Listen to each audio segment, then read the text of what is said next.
Boa noite. Uma das consequências que o pecado fez conosco é a de não valorizarmos devidamente certos tesouros que nós temos. Temos a tendência de concentrar nossa atenção e valorizar aquilo que não é tão valioso assim e acabar por deixar de lado certos valores maiores. Isso acontece com o maior tesouro que nós temos, a salvação em Cristo.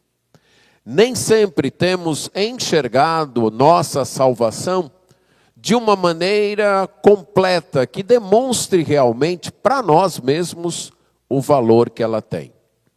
Nem sempre apreciamos aquela obra que Jesus realizou na cruz em nosso favor de uma maneira plena. Geralmente a nossa visão dela é parcial.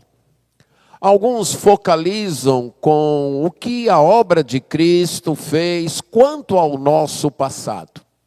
Eles se concentram mais, por exemplo, na redenção, no perdão dos pecados, isto é, a remissão, no fato de que nossos pecados e faltas foram lançados na conta de Cristo e que, em virtude disso, Deus não os leva mais em consideração.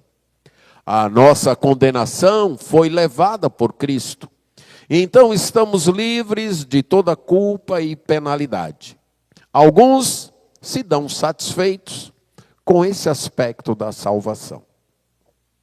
Outros focalizam mais nas questões presentes, o cuidado e provisão diários de Deus pelos seus, os socorros em situações de angústia, o auxílio em problemas existenciais ou emocionais e relacionais, a cura das enfermidades, os suprimentos financeiros, a direção nos momentos em que precisamos tomar decisões, a presença confortadora nas aflições e assim por diante.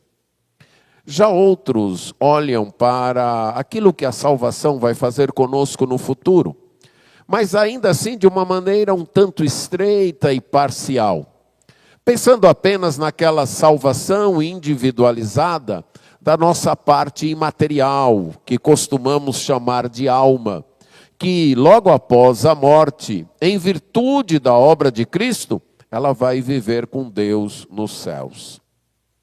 Esses três modos de olhar para a salvação não são incorretos, não estão errados, mas são parciais, são incompletos.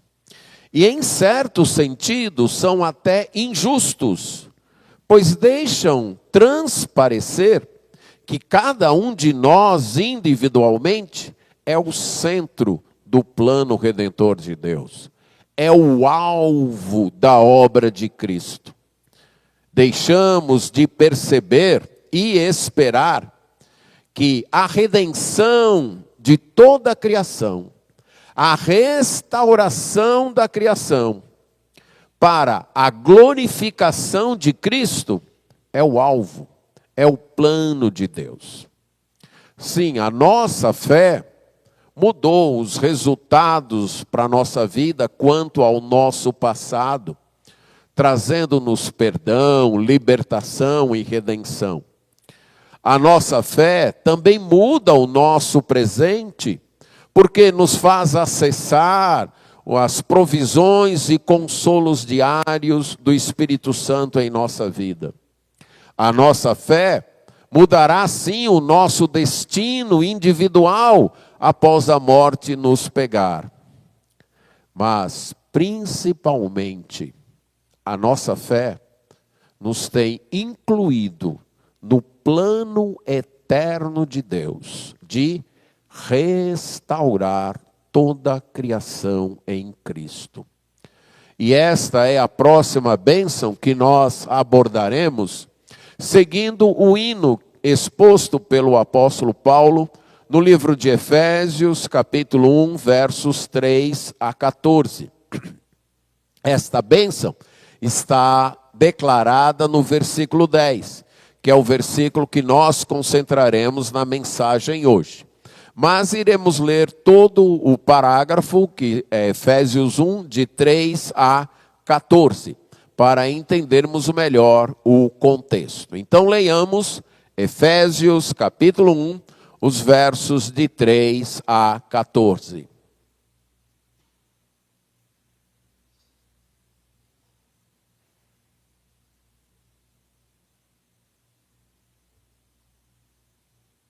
Diz assim o texto: Bendito seja o Deus e Pai de nosso Senhor Jesus Cristo, que nos abençoou em todas as bênçãos espirituais nas regiões celestiais em Cristo. Antes da fundação do mundo, Deus nos escolheu nele para sermos santos e irrepreensíveis diante dele. Em amor, nos predestinou para ele, para sermos adotados como seus filhos, por meio de Jesus Cristo, segundo o propósito de sua vontade, para o louvor da glória de sua graça, que ele nos concedeu gratuitamente no amado. Nele temos a redenção pelo seu sangue, a remissão dos pecados, segundo a riqueza da sua graça, que Deus derramou abundantemente sobre nós em toda a sabedoria e entendimento.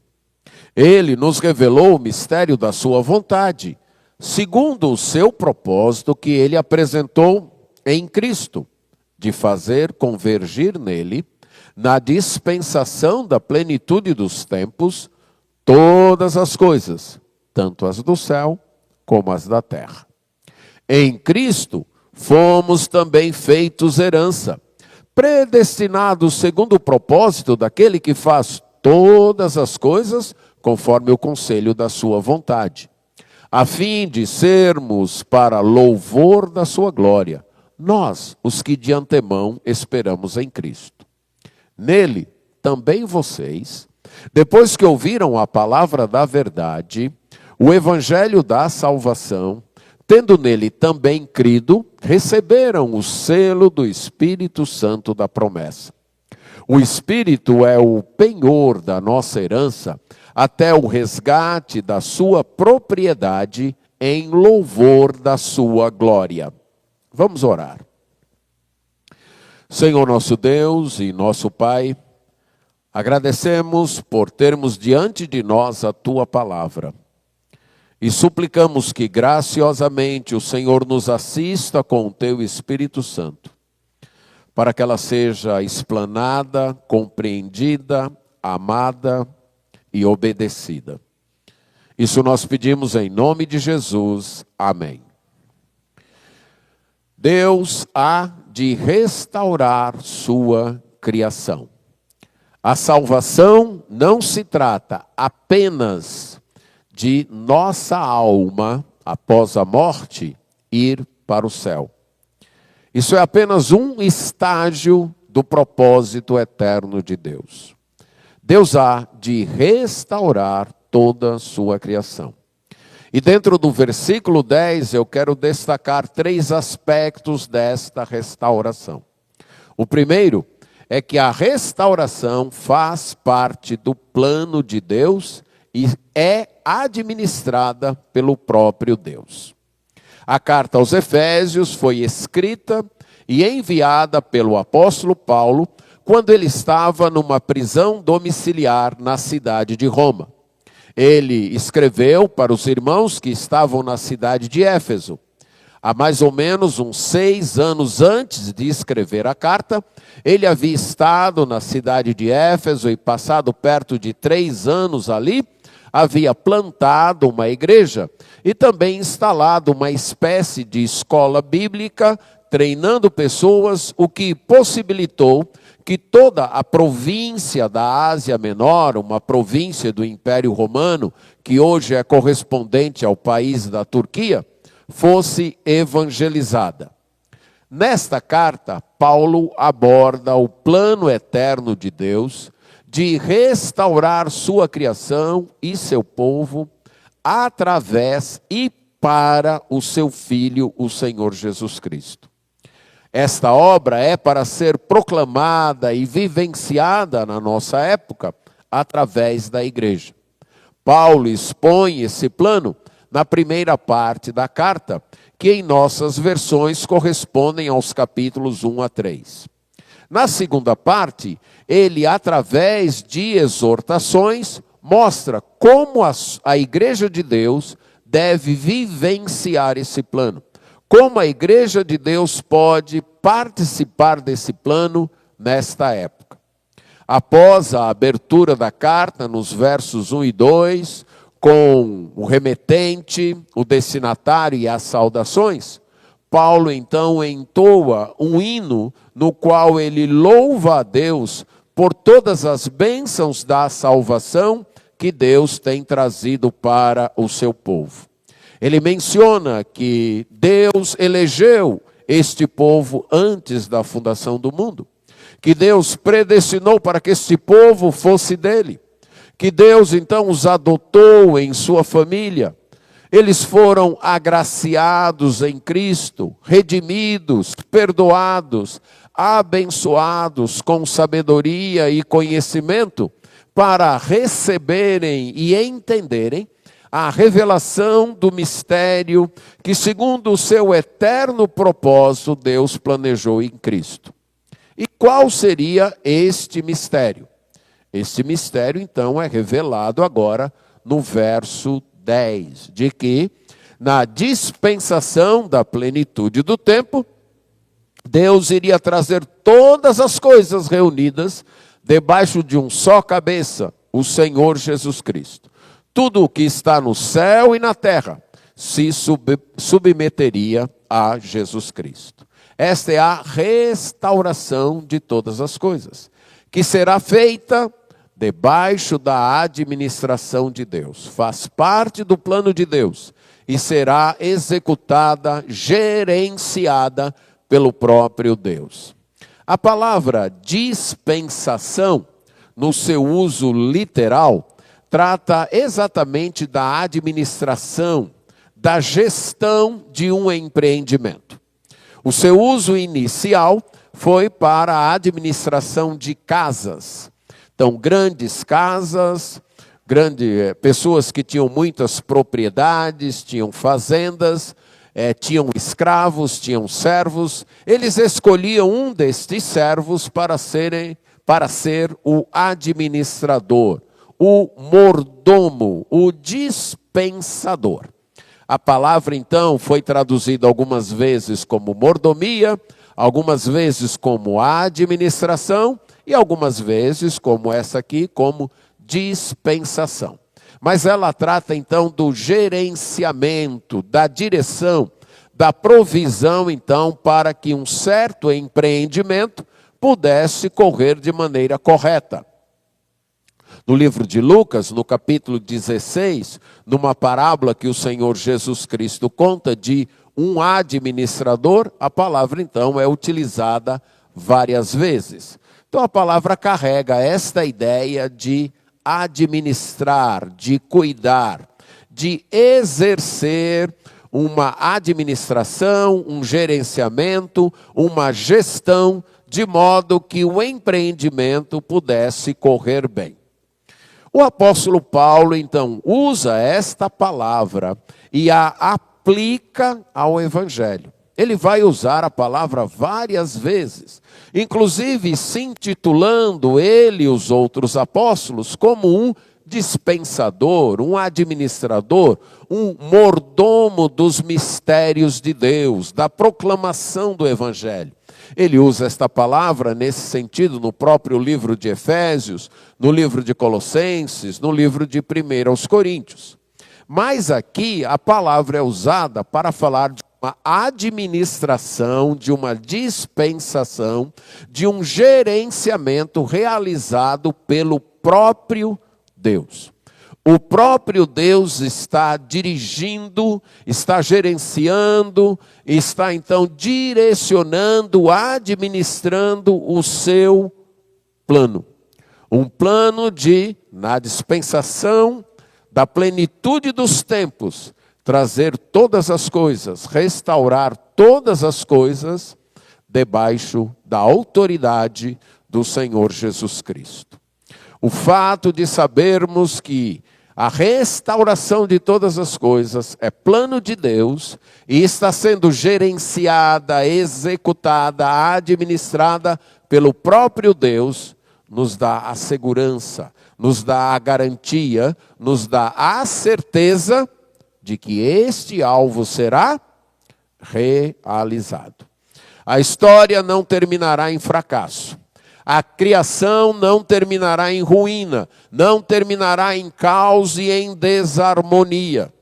Não seremos salvos apenas para ter uma alma que individualmente louva a Deus nos céus. Não. A nossa salvação, dentro do plano de Deus, é para participarmos de uma criação restaurada, com todos se submetendo e servindo ao Senhor Jesus Cristo.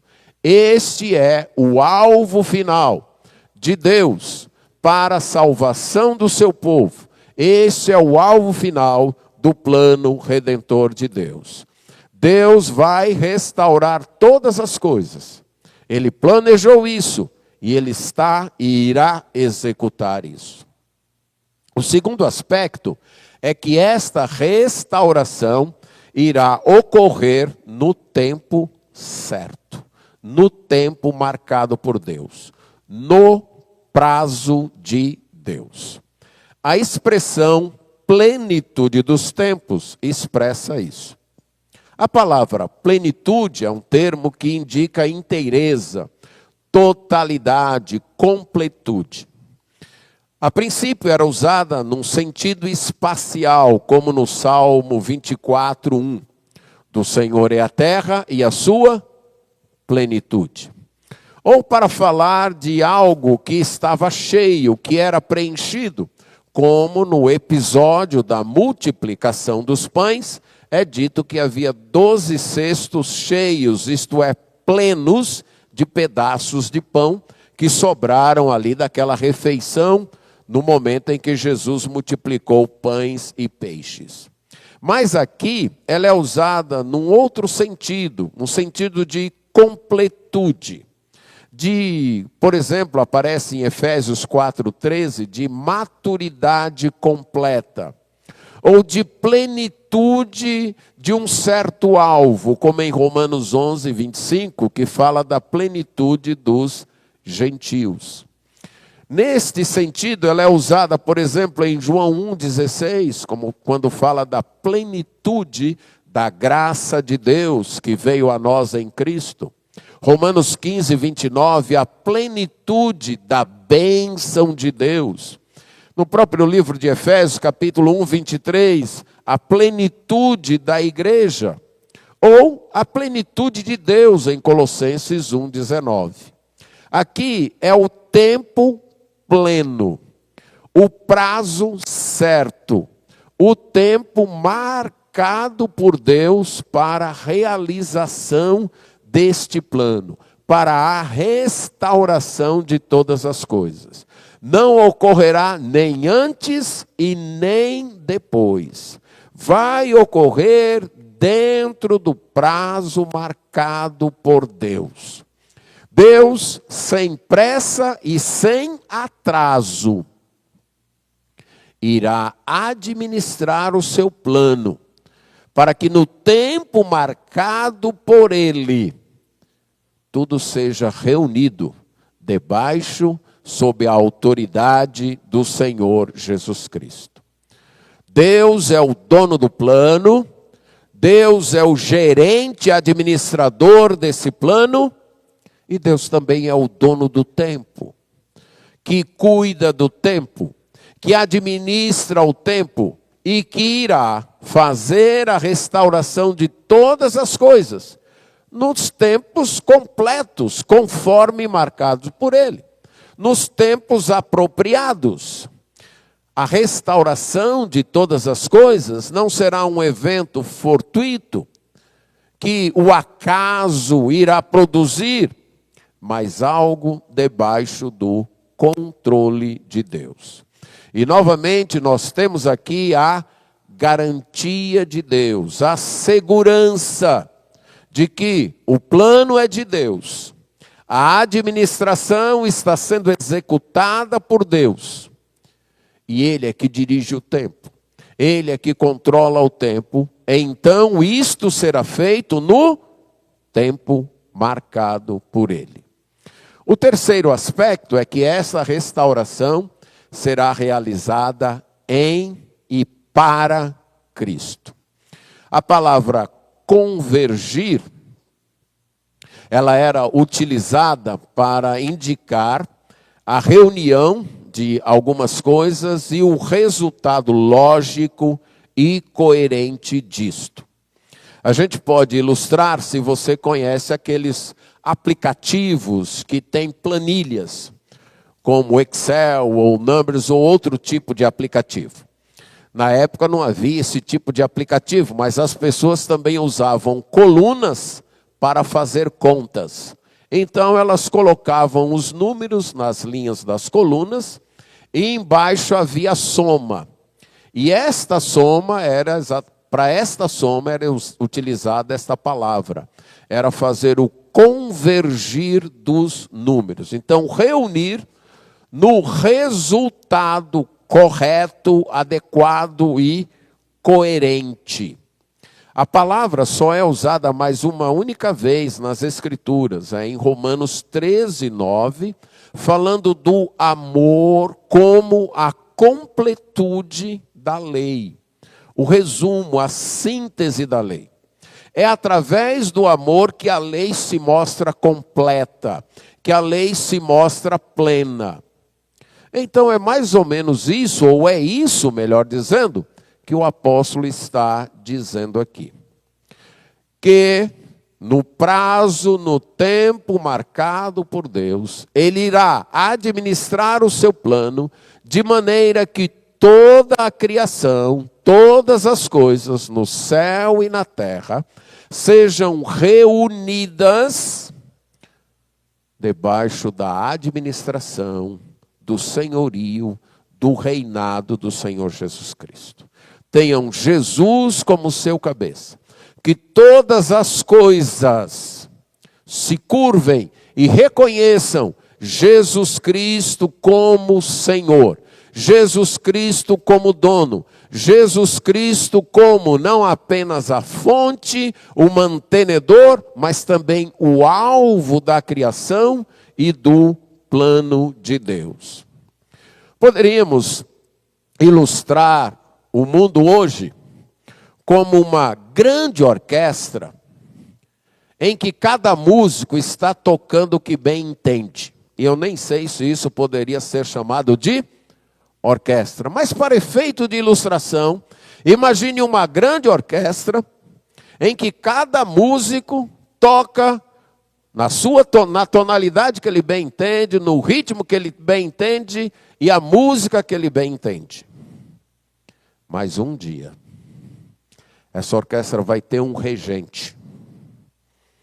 E cada um destes músicos terá que tocar a música que o regente determinar, na tonalidade do regente e no ritmo que o regente mandar. Essa é a ideia.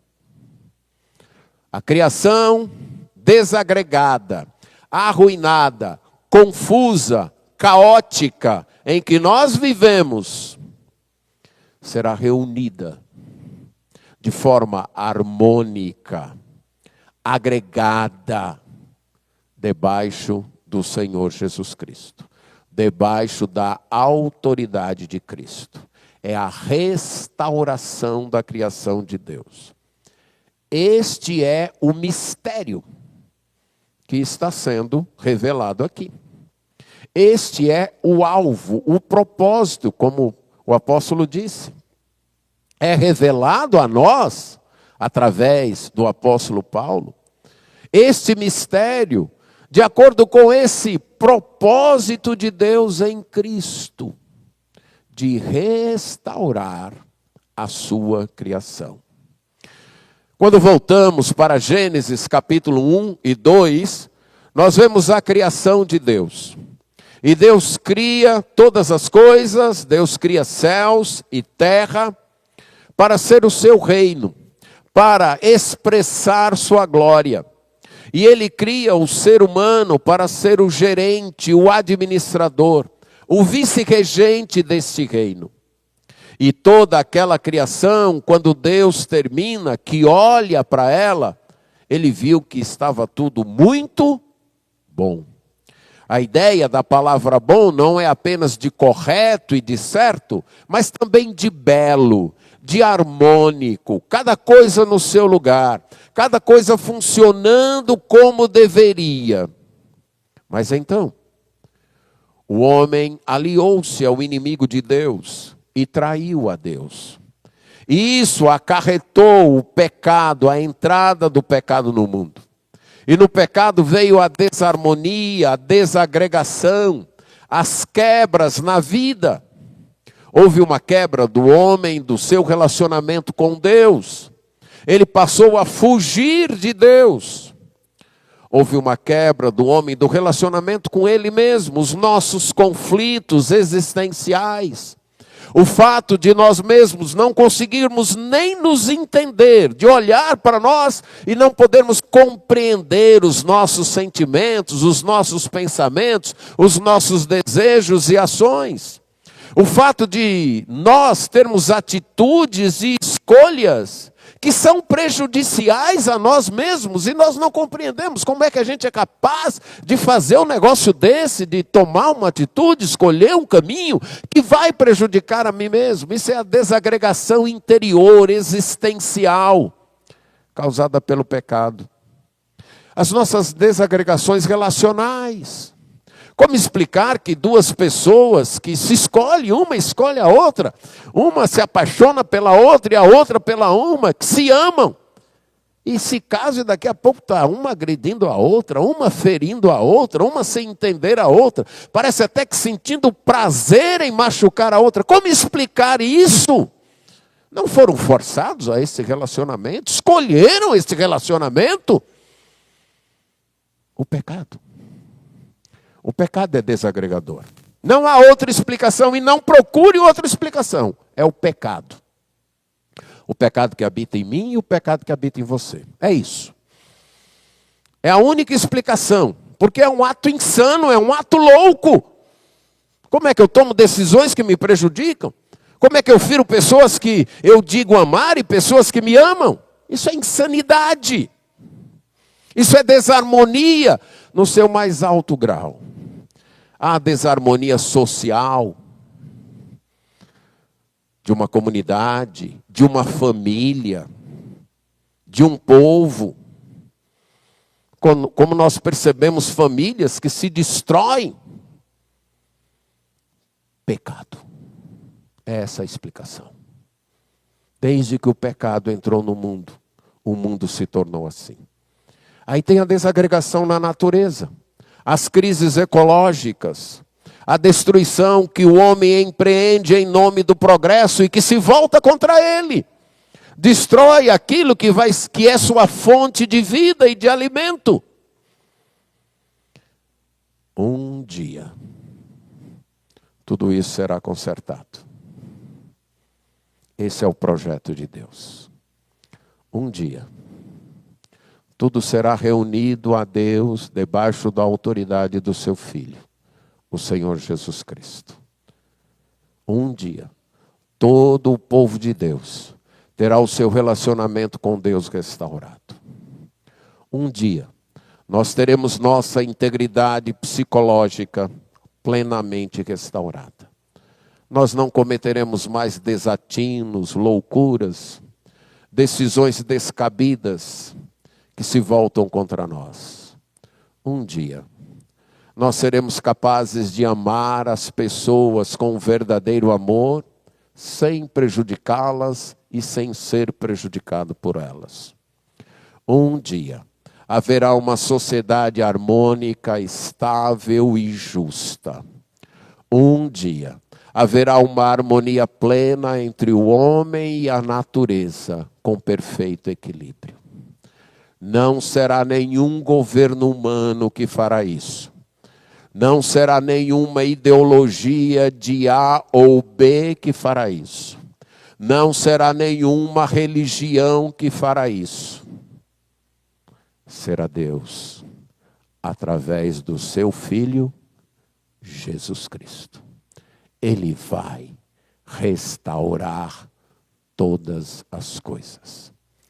Este é o alvo da nossa salvação. É para isso que nós fomos salvos. Vamos observar alguns textos que comprovam isso. Veja o texto de Colossenses, capítulo 1, versos 19 e 20.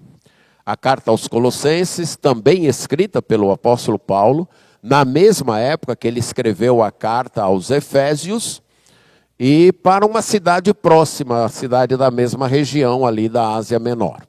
E trata de temas bem semelhantes. E no capítulo 1, versos 19 a 20, diz assim: porque Deus achou por bem que nele, isto é, em Cristo, residisse toda a plenitude. E que, havendo feito a paz pelo seu sangue, ou pelo sangue da sua cruz, por meio dele, isso é, Jesus, reconciliasse consigo mesmo todas as coisas, quer sobre a terra, quer nos céus. Um dia, tudo será reconciliado com Deus. Isso só será ou é possível por causa da morte de Jesus na cruz. O homem trouxe a desagregação, a desarmonia, o caos e a ruína com o seu pecado. Mas Deus não abandonou sua criação. O seu plano é que através de Jesus Cristo, que tornou-se homem, então através de um ser humano também, a harmonia, a união, a restauração volte. E ele enviou esse filho que morreu na cruz, pagando a penalidade dos nossos pecados, dos pecados do povo de Deus. Ali foi o momento climático do projeto de Deus, embora não o momento final. E Deus agora está dando continuidade ao seu plano, até o dia em que Jesus voltar e Deus levar todas as coisas a estarem submissas a Jesus, obedecendo a Jesus. E aí sim, a reconciliação dos seres humanos, do povo de Deus com o próprio Deus. Veja, Filipenses capítulo 2, verso 10. Carta de Paulo aos Filipenses, capítulo 2, verso 10. O apóstolo aqui está narrando a obra de Cristo feita na sua humilhação, na sua vinda a este mundo como ser humano, tornando-se servo, morrendo na cruz, mas ressuscitando e voltando aos céus, recebendo um nome acima de todo nome, para que ao nome de Jesus se dobre todo joelho, nos céus, na terra e debaixo da terra. E toda língua confesse que Jesus Cristo é Senhor, para a glória de Deus. O alvo da salvação de Deus, o alvo maior, não sou eu, nem é você. Não é minha alma, nem sua alma. O alvo maior é a pessoa do seu Filho. Ele ser o Senhor, o Rei, trazendo glória para o nome de Deus. É para isso que Deus está dirigindo a história. Veja ainda 1 Coríntios capítulo 15, versos 27 e 28, num texto em que Paulo fala sobre a ressurreição, a certeza da ressurreição do povo de Deus. E ele diz que esta certeza repousa sobre a ressurreição já realizada do Senhor Jesus Cristo. E nos versículos 27 e 28 de 1 Coríntios, capítulo 15, ele diz o seguinte: porque ele sujeitou todas as coisas debaixo dos seus pés.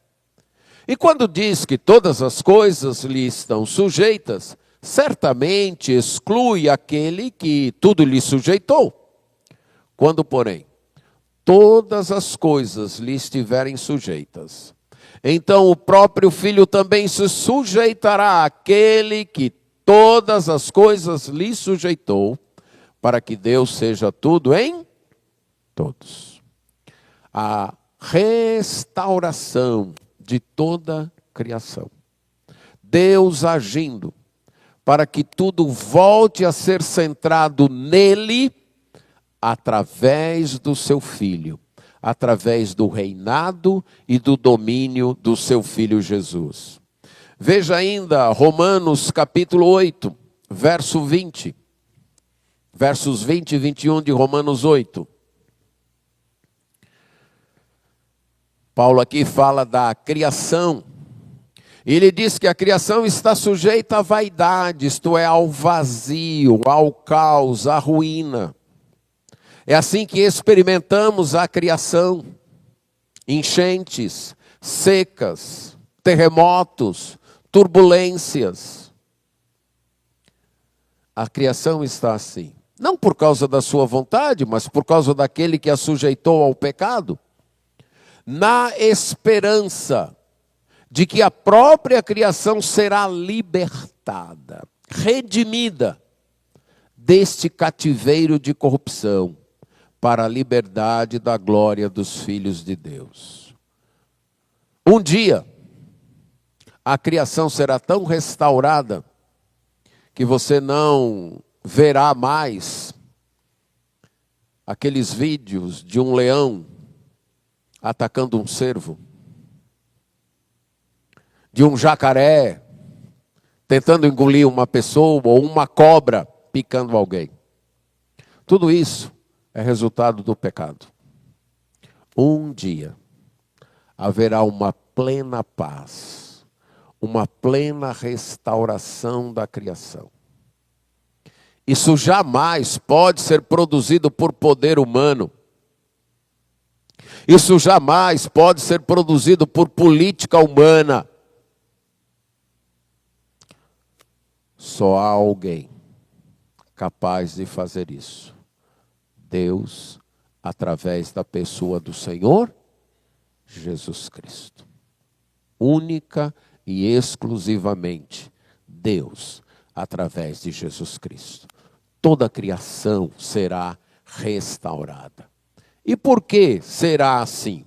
Veja agora, Romanos capítulo 11, verso 36.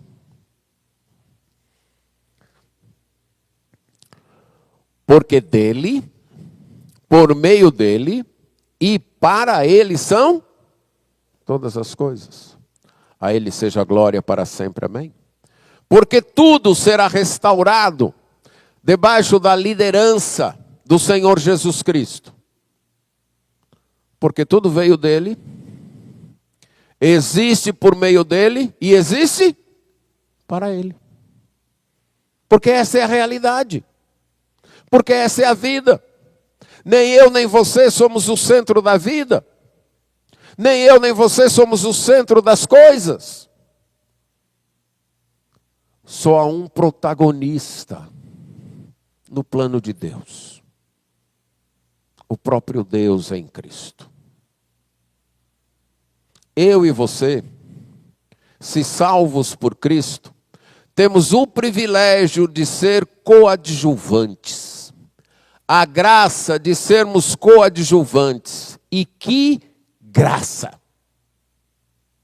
Mas o protagonista é Deus.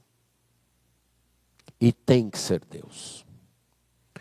Todos os nossos conflitos e problemas surgem do desejo de sermos protagonistas. Nos relacionamentos, nos negócios. Queremos ser o centro. Queremos que as coisas girem em torno de nós. Queremos que as pessoas girem em torno de nós. Queremos que satisfaçam nossas vontades e desejos. Queremos que as coisas sejam feitas debaixo do nosso controle. E descobrimos que não.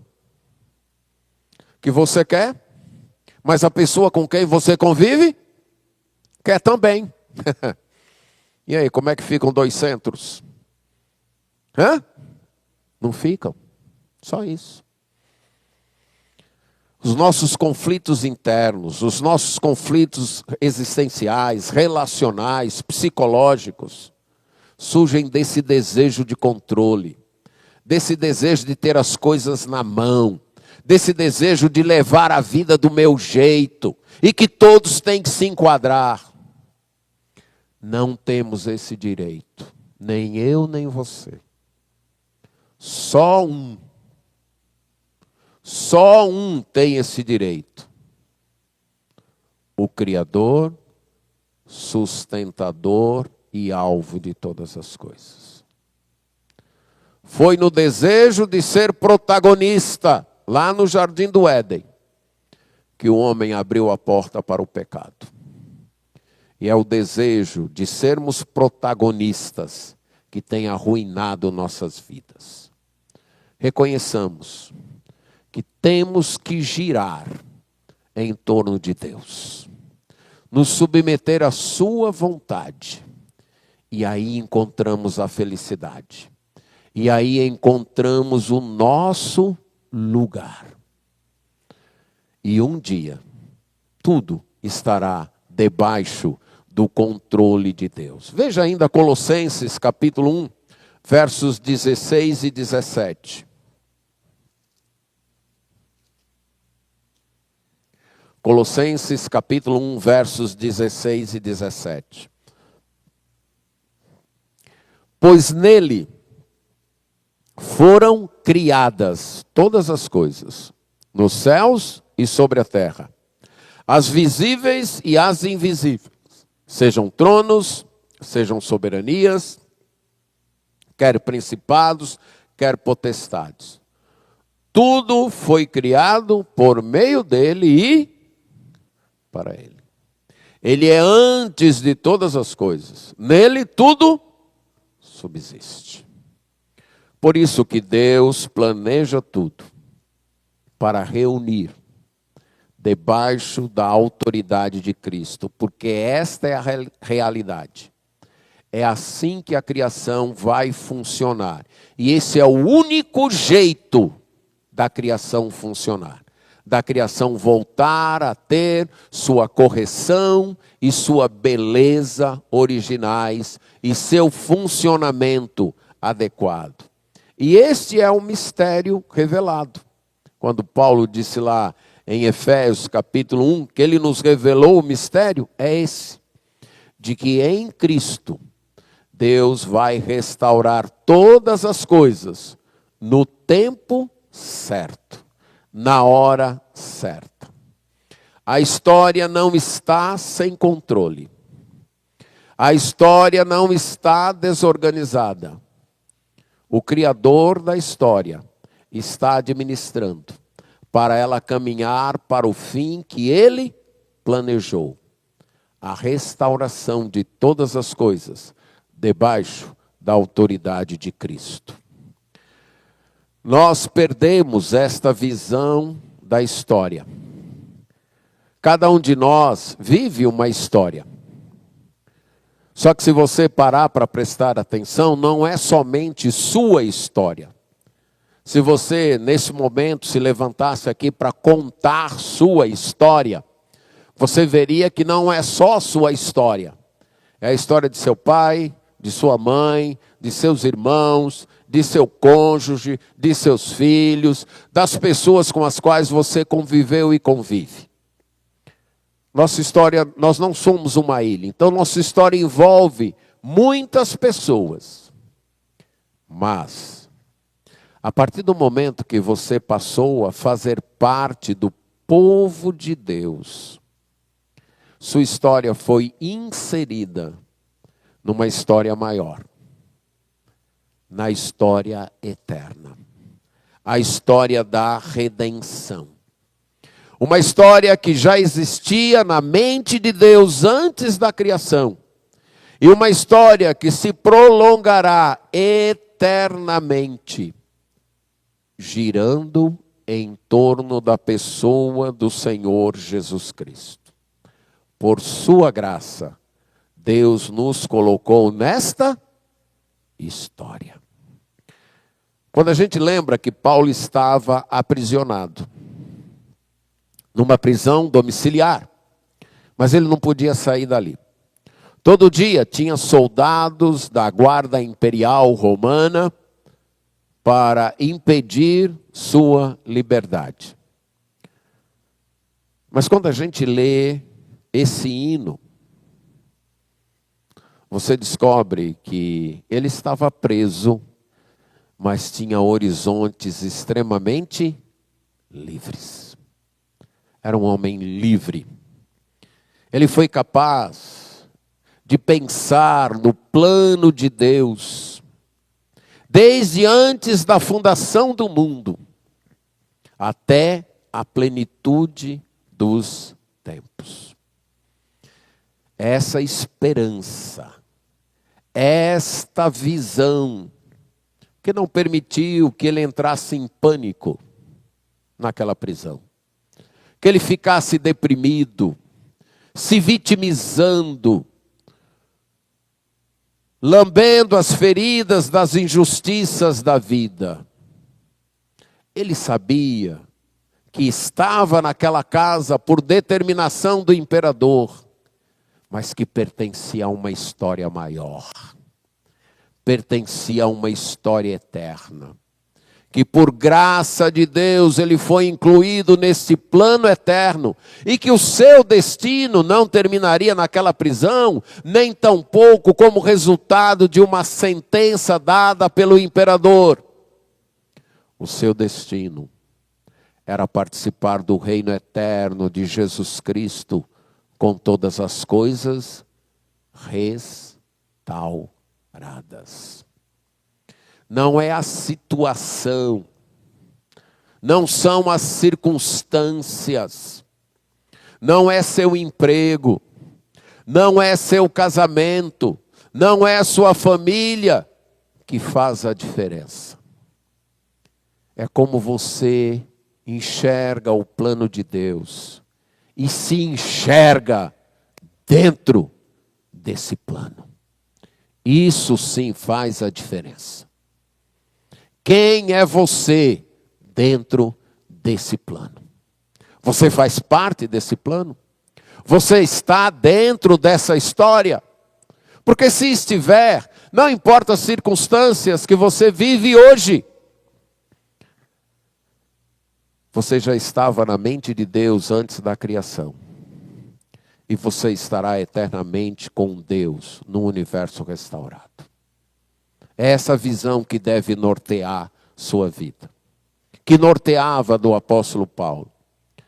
Mas quantas vezes nossa visão é limitada em comparação com a do apóstolo Paulo?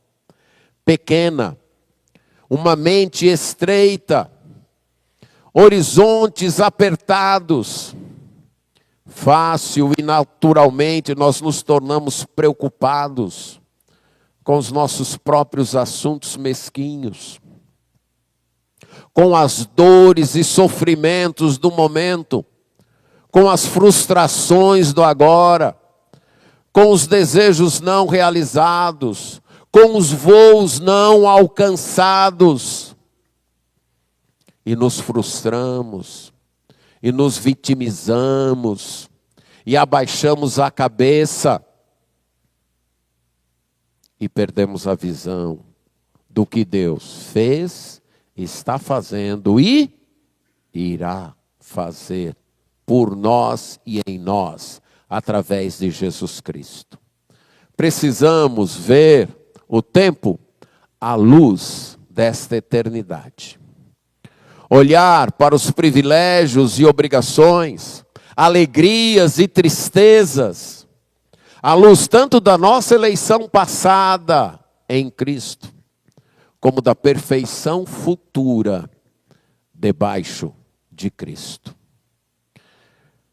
Se apenas observarmos o presente à nossa volta, a vida vai nos parecer inexplicável, irrazoável. Quanto sofrimento injusto, quanta injustiça, quanta calamidade. Que horrível distribuição de bens e riquezas. Que extremos desastrosos entre alegria e tristeza. Se você se concentrar nisso, você vai até achar que o universo é governado por uma vontade cega, por um destino que não mede o que está fazendo, ou vai desabar num pessimismo. Mas se você olhar para o plano de Deus, lá na eternidade passada, no desenrolar desse plano, especialmente no envio do seu Filho, o Senhor Jesus Cristo, sua morte e ressurreição, e o alvo do plano, de levar toda a criação, reunir toda a criação, de modo coerente, lógico, razoável e apropriado, com o resultado certo, debaixo de Jesus Cristo, restaurando todas as coisas. Você será capaz de passar pelas tempestades, pelas caminhadas, sabendo que, por pior que seja o hoje, o seu destino eterno será infinitamente melhor. E isso vai fazer os olhos brilharem. Vai fazer um sorriso chegar no rosto, mesmo que o momento seja de dor. E isto vai fazer você superar os traumas da vida, as injustiças, as dores, as incompreensões. Vai fazer você reconhecer que tudo aqui é assim mesmo. Que nesse momento a orquestra não obedece o regente. Eu tento fazer o melhor que posso, mas nem todos tentam. E que muitas vezes eu serei pisado, maltratado, injuriado, mas nem sempre será assim. Não é isso que nos define. Não é isso que define você. Se você segue a Cristo, o que define você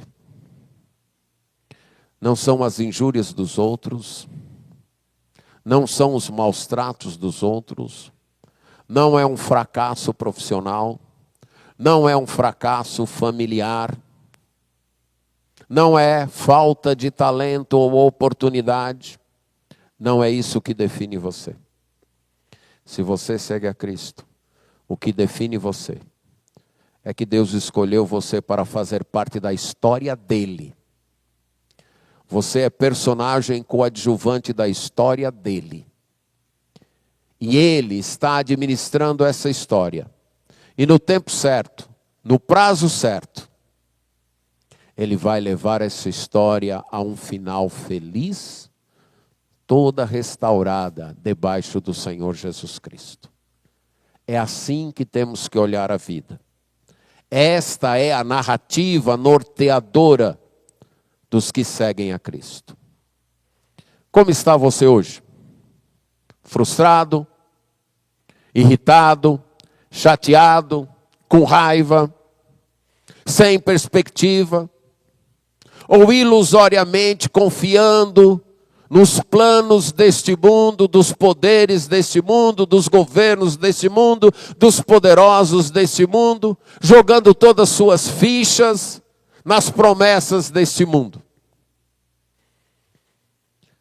O convite que Paulo faz é: deixe a raiva, deixe a decepção, deixe a falsa confiança e participe daquela história planejada por Deus, que no final será restaurar todas as coisas debaixo de Cristo. É isso que dá sentido à vida.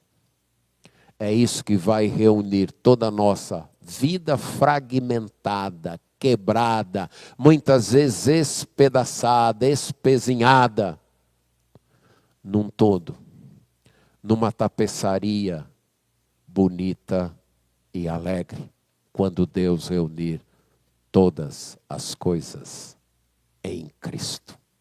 Que esta esperança norteie, dirija, fundamente e levante tua vida para, independente da situação que você vive no momento, você olhar com esperança para o plano que Deus tem para você.